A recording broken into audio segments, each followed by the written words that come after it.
All right, so I think they changed up the schedule a little bit here. So I'm glad I'm not the last person.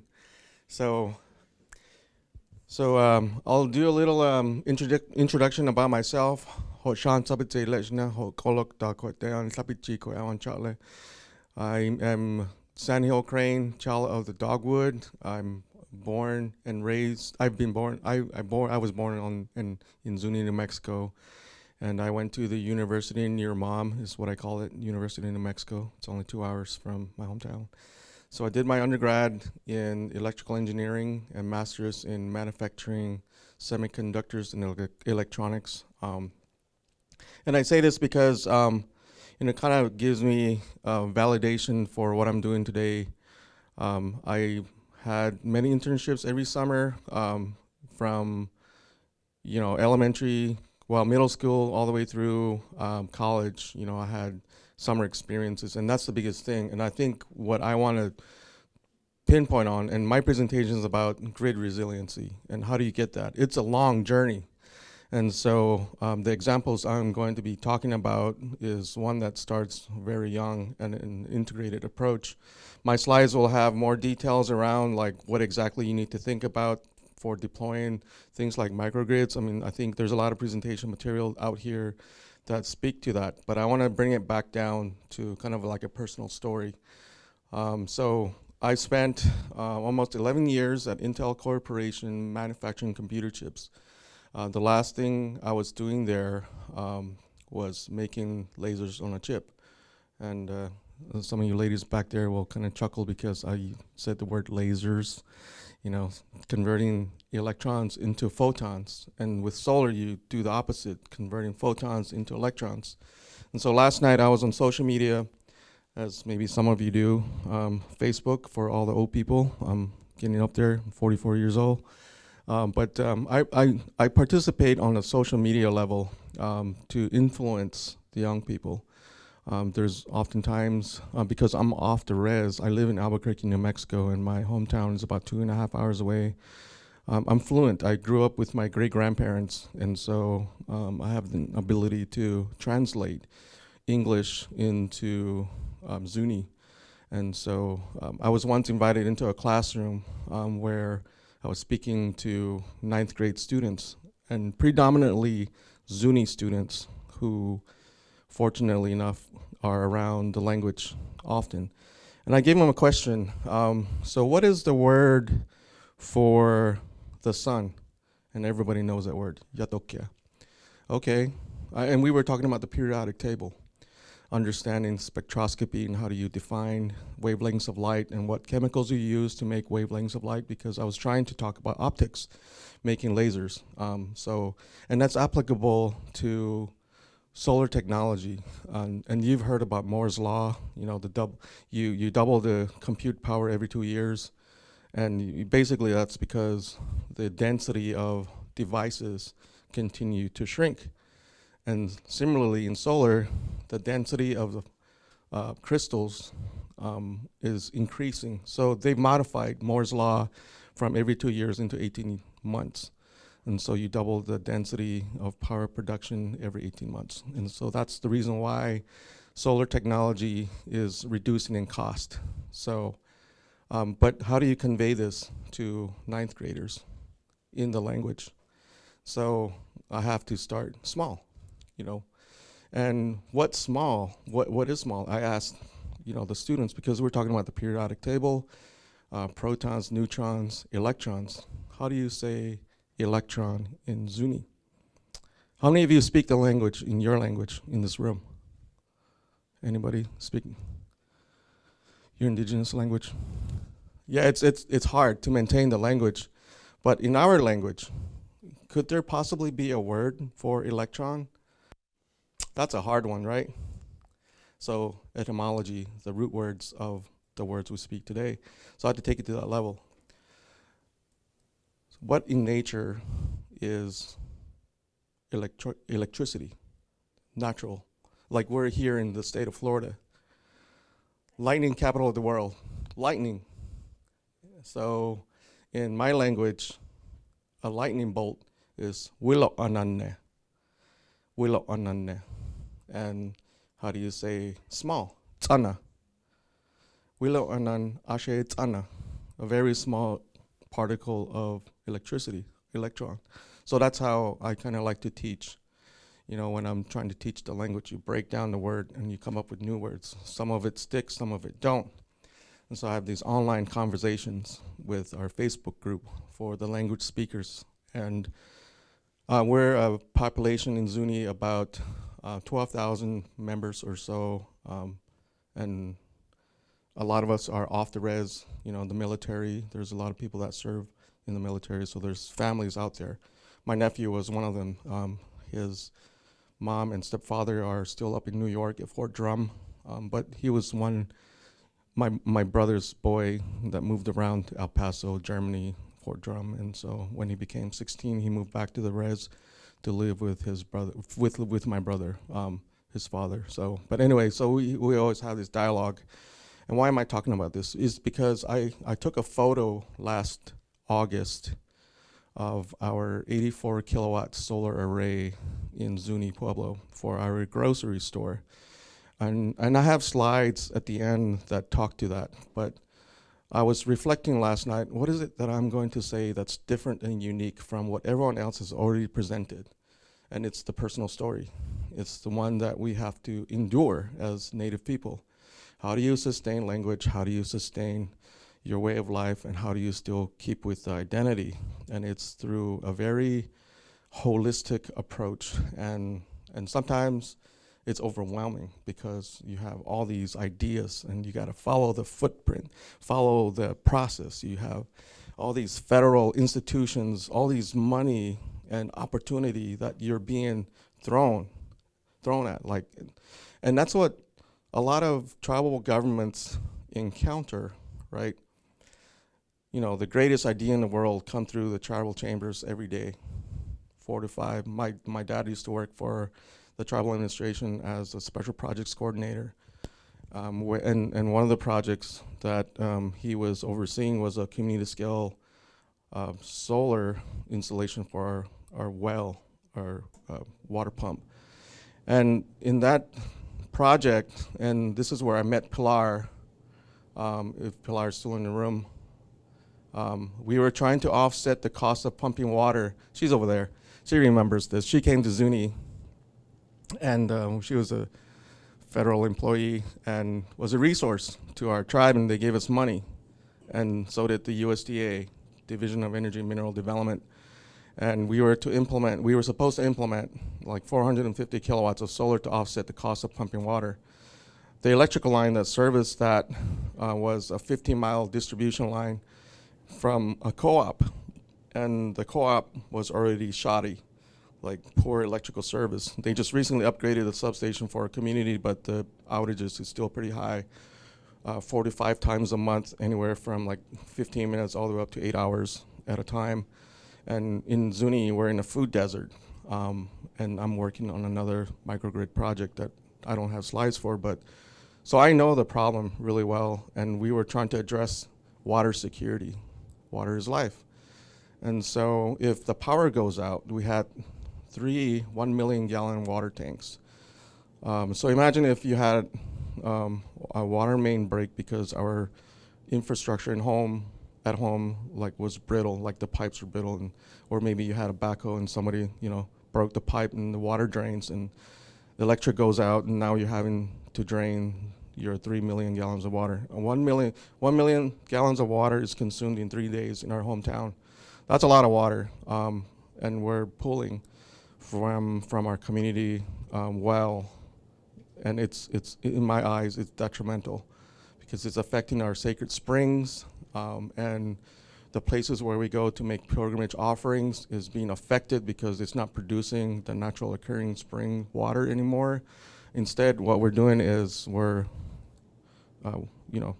flushing it down, consuming it as we should, right? I mean, but then we now have this huge reservoir of a lined sewage, like it's not reprocessed. So I have another goal to put solar there to then use water reclaim system, which then would get the sewage water into potable water. So that's a long-term plan. So anyway, how do I get there? Well, I do things like this, join teams like the Alliance for Tribal Clean Energy and promote the use of microgrids, so on and so forth. But in that whole process, it kind of started when I was young, right? I remember being an Upward Bound program student when I was in 10th grade. One of my mentors was Dr. Nader Vadi. I don't know if anybody knows him from SIPI, Southwestern Indian Polytechnic Institute. He's still there.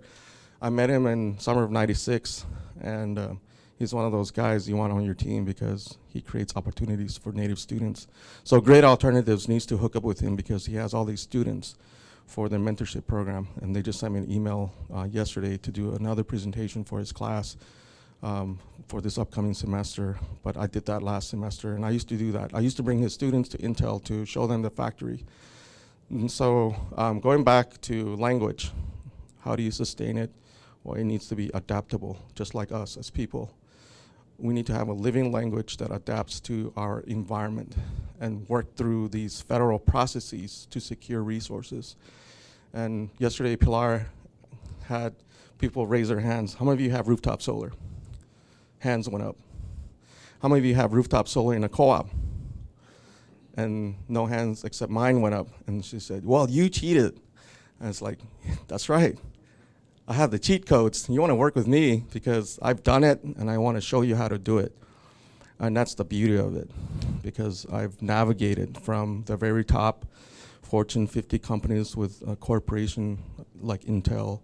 I worked at Nextera for 7 years, a top renewable energy company in the world. So I've helped 40 plus utility scale solar farms and wind farms, battery storage projects over the finish line for a monster. You received their information yesterday about what they're doing in Florida. But so I have that perspective, and I also have the perspective from my parents, grocery store upbringing, and how does that all fit? It all fits by creating grid resiliency. You answer the holistic approach of like, how do you ensure you have drinking water? How do you make sure you have, fresh produce and fruits and vegetables and custom cut meats? Well, you have to have that broad view. And sometimes you have people who support you at the local level, and sometimes you don't. And what do you do when you don't? You don't listen to the 10% who don't support you. You just listen to the 90%, and you keep moving forward and stick with it. So yeah, that's how you develop the cheat codes. You find, like, who remembers Nintendo Power, the magazine where it shows you all the tricks, how to beat Kumba or whatever his name is in Super Mario World, Game Genie, there you go. So it's kind of like what we have, with the Alliance. It's a group of people, and we want to help more communities at no cost to get all of that done. So I'm going to go through all these slides. What? Well, the thumb drives will have the presentations. And this is, I have to say, my presentation is really text heavy. There's a lot of words in my slides. What I was going to do was go through each bullet points, but you already understand, having spent the last 2.5 days listening to other presenters about the importance of microgrids. But if you do refer to the thumb drive, and we can then, go through, what are the microgrid components? I mean, of course, you've heard this from scale microgrids, but it's really to securitize your local distribution network. It's not, it can be an either or, but you can also tie it in with your existing infrastructure. And that's essentially what I did at the facility scale. But the goal is to reduce your dependence on your fossil fuels, which is what your utilities are normally getting their power from. And of course, there's other regions like the Pacific Northwest where they have hydropower. And as you know, in the Pacific Northwest, there's a challenge with traditional hunting and fishing where they want to, remove dams and hydrogen producing power. But then there's other tribes that want to keep that because that's a main source of revenue. So how do you incorporate all of that? A microgrid is a wonderful solution to incorporate all of that. And so there's two slides that talk about the components of the microgrid, the different types of energy sources, storage systems, control systems, and power conversions, and the distribution network. So we've heard a lot about Navajo's situation with the high voltage power lines coming through the res, and then you have homes that don't have electricity. Why is that? In a very brief summary, it's these high voltage lines, it's very expensive to step it down to come into a local distribution network. It's possible, it's just really expensive. So when I was looking at the DOE slides out there a couple days ago, I was looking at the price tags on what they funded, and it's like, holy crap, that's really expensive. That's not what NextEra would normally support, because it just doesn't make financial sense. And thank goodness the federal government would foot the bill on that. So how do you frame that, what normally wouldn't have been an opportunity to then become an opportunity? And we would like to step through that. So you need to have a high voltage system that steps it down to your local grid level distribution system. That's the key. And that's what you need for your microgrid design, is to still utilize the traditional grid to incorporate into your small distribution network. And we've heard about Navajo, and the other one is Hopi. Hopi is another example of an island reservation within another reservation. I mean, that's crazy, isn't it? I mean, in my mind, it's like, what the heck? And you have Arizona Power, APS. Who's from APS? Raise your hand. Boo! No, Dave Harper raised his hand. Who's a fan of APS? Let's say it that way. Nobody's a fan of APS, and Pilar has maybe some opinion about that, but we're not going to put her on the spot. She puts us on the spot, but we're not going to put her on the spot. But anyway.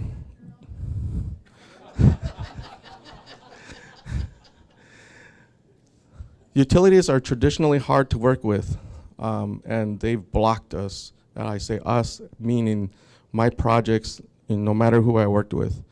It's very hard to break that old boys network, which is the queue system, or the RFP process, and you got to bid and have economic sense, because ultimately at the end of the day, they service a lot of ratepayers, people who pay for electricity. So your system has to make economic sense to be selected, and then you have to show promise to be able to deliver what you say you're going to build. And so, and I've struggled with, like, one of the projects that I'm working on, and the thing about the cost of projects is, like, what is that saying from Wayne's World? You build it and they will come, you know? Well, in some cases, you build it and they don't come. That's a real problem. So how do you offset that cost? And so there's federal dollars that can help offset that cost. And so if you build it and they don't come, then you have a real problem. It's not financeable. And that's one of the key criterias that you have to assess. Is their project financeable? Is there some other institutional barrier? What about tribal sovereignty?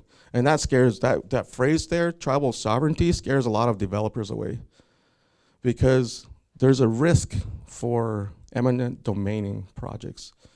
I'm not encouraging people or tribes to eminent domain facilities, because that's just a hard way to do business. That's like the pull the grenade style of, like, let's destroy each other and go. But there are some success stories where you have to do that. And how you do that is you pull the grenade and you put the clip back in, and then you build a microgrid, and that's how you save the world. So, other components of a microgrid, you have a monitoring system, backup system, load management. And now we're really getting into, like, the nitty-gritty is, like, why do you need a monitoring system? Well, right now, while we were in these meetings, I was emailing back the co-op. It's like, wait a minute, why are you sending me a disconnection notice for a grocery store? We've already settled the debt, like 6 months ago. We're still getting these disconnection notices. Well, you need to hold these co-ops accountable with your monitoring systems and your communication systems. The meter at our grocery store is not SCADA enabled, so you have people going there looking at these numbers, and sometimes they don't actually come. They just assume from the month before that what your consumption is, and they'll say, oh, I'm guessing they're using 1,000 kilowatt hours this month, so they'll just add it.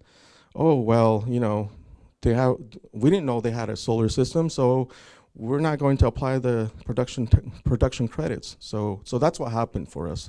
And so we still have some like carryover from when we installed the system, and the co-op hasn't updated their system because we basically broke their system. We're like their first customer to do a net meter with the co-op. So I'd use the cheat codes to get that done. I found a developer that actually taught the co-op on how to follow the law that allows us to, offset our consumption. So because at first they weren't going to let us build an 84 kilowatt, they're going to cap us at 10 kilowatts. 10 kilowatts, I mean, it's sizable for a very large house, like let's say a 3,000 square foot house, but for like a grocery store, 6,000 square feet with refrigeration, it's not enough. So in fact, 84 kilowatts of solar only offsets about 80% of our total consumption. But that's still a significant reduction in our carbon footprint. So the communication monitoring system is really important, the backup system at our grocery store. We actually use a propane generator to make sure that it kicks on when the power goes out. So it's saved our business in so many different ways by making sure that our refrigerated goods, our perishables are refrigerated during those periods of you don't know when the lights are going to come back on. So people actually drive around to recharge their cell phone batteries, and so they'll stop into the grocery store, and I was fortunate enough to get a license to serve Starbucks, so they'll come and get a cup of coffee, order food from the grill, and connect into the web, because now we have microwave internet that beams data. And we actually got fiber optic to the grocery store recently, but guess what? When the power goes out, the fiber goes out. So even that's another challenge. So when you're thinking about resiliency for the grid, it's not just electronics or electrical resiliency, you should be thinking about broadband. So that's another plug for what you should be thinking about. Those two go hand in hand, because the communication systems and the monitoring systems, you can use broadband. And I think there was a mention just a couple days ago during the FPL presentation about AI. Well, AI is a very complex way of monitoring many data sets and emulating and creating scenarios, but broadband is really essential, so you should be thinking about that. And also cellular service. If you're going to build a system, like a wind farm, for example, all those turbines actually have cellular systems on the top that transmit data back to some control center. And then load management, that's another way of like dispatching energy to address like the duck curve, for example. Well, I'm gonna step through these slides. I've kind of, and these slides are available on the presentation, but I wanna have maybe some of you ask questions on how to get some of this done. But I made a post last night, going back to my Facebook post. I said, this is one of the most beautiful pictures I took in 2023, last year. And it's a grocery store on the lower right that I designed, and we ended up building this during COVID. That wasn't the plan, but COVID happened when we built our grocery store. And the first thing I did was install a propane generator. And it was always part of our energy resiliency plan to add solar to offset our consumption. But right below the solar array, you can kind of see it. This is a photo still in construction, where we have 2 level 3 EV chargers, so you can actually charge 4 cars at once, fast charging. And we were fortunate enough to be selected by the New Mexico Department of Transportation to install these EV chargers. So our inaugural charge was just about 3 weeks ago. It's actually a young Zuni lady that she's very smart. She works in DC and wants to move back to the res, and she drives a Tesla in DC. And so when she came back to Zuni, she rented a BMW EV. So she was very happy to not have to go to Gallup. It's about 45 minutes north of Zuni, but came and charged her car at the grocery store. And so it was an exciting day on that day. I wasn't there, but the other exciting day was actually when this solar array went online.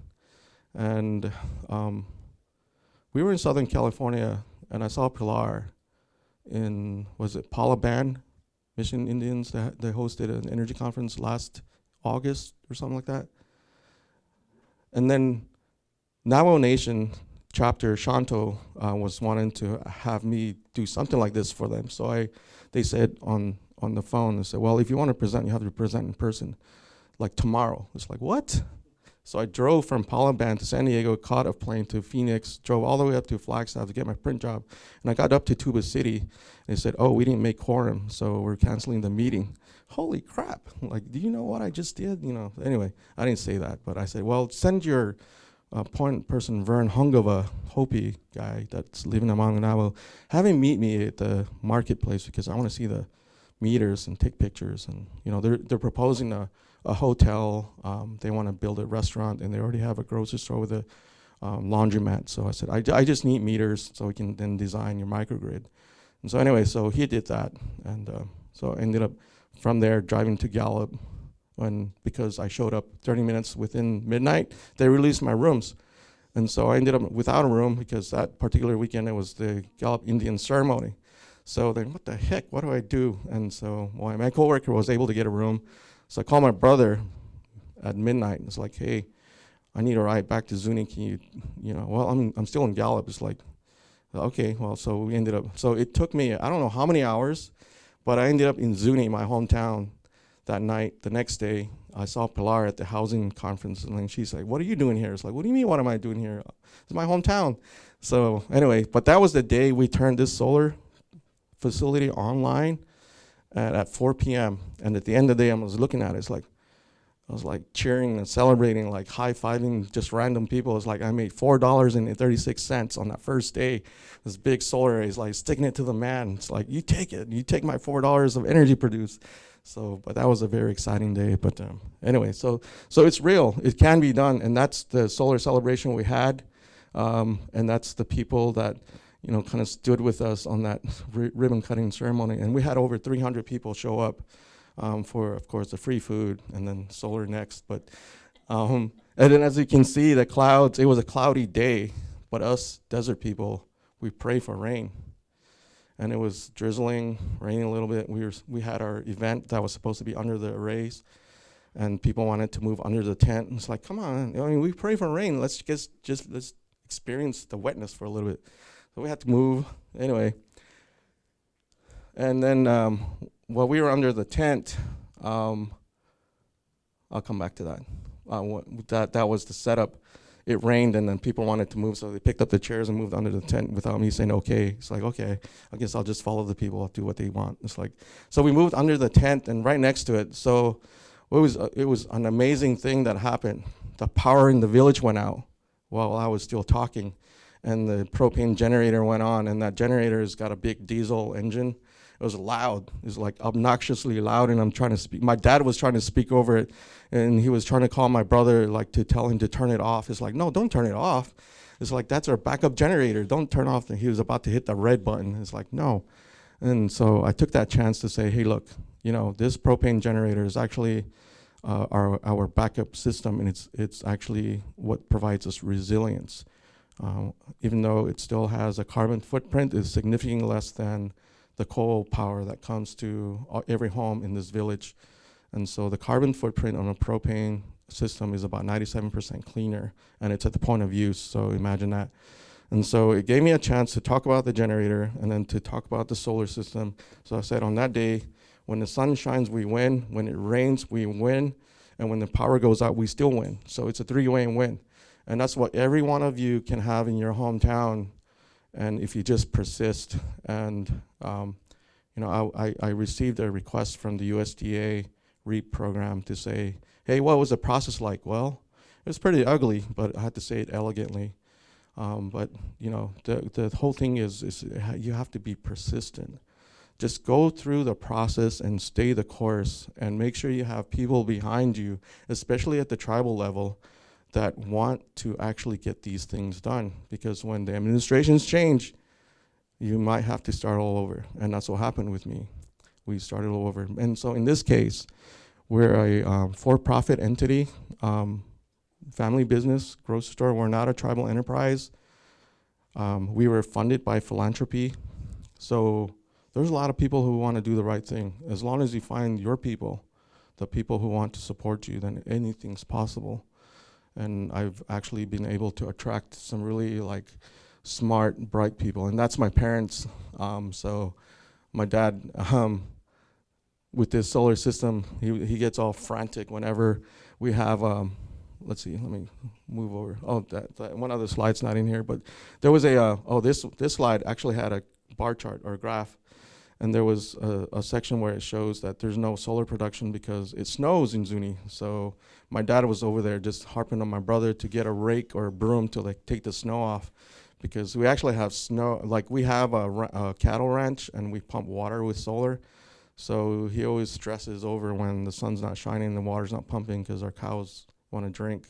And so with our grocery store, it's don't worry about it. We've accounted that for the economics, when it's cloudy or snowing, the panels are covered, no power is produced. But thankfully, we still have the local utility energy. But this is a photo of the young lady who charged up her car, and we just got a little quote from her that she's grateful to be able to charge her EV. And little old Zuni, we have an EV charger, and we have a resilient solar system that powers our grocery store to reduce that carbon footprint, to bring fresh produce, fresh meats into an isolated place. And that's what's possible as long as you stick with it, and follow the course and make sure you have the right people. But I'm going to pause here, and I'm not sure if I'm over time, but if you have any questions about any aspects, I've seen it all, from the little installations all the way through the big installations. So if you want to, receive our support and help, partnerships, what have you, you can reach out to the Alliance, and this is my contact information, or our contact information for the org. Thank you.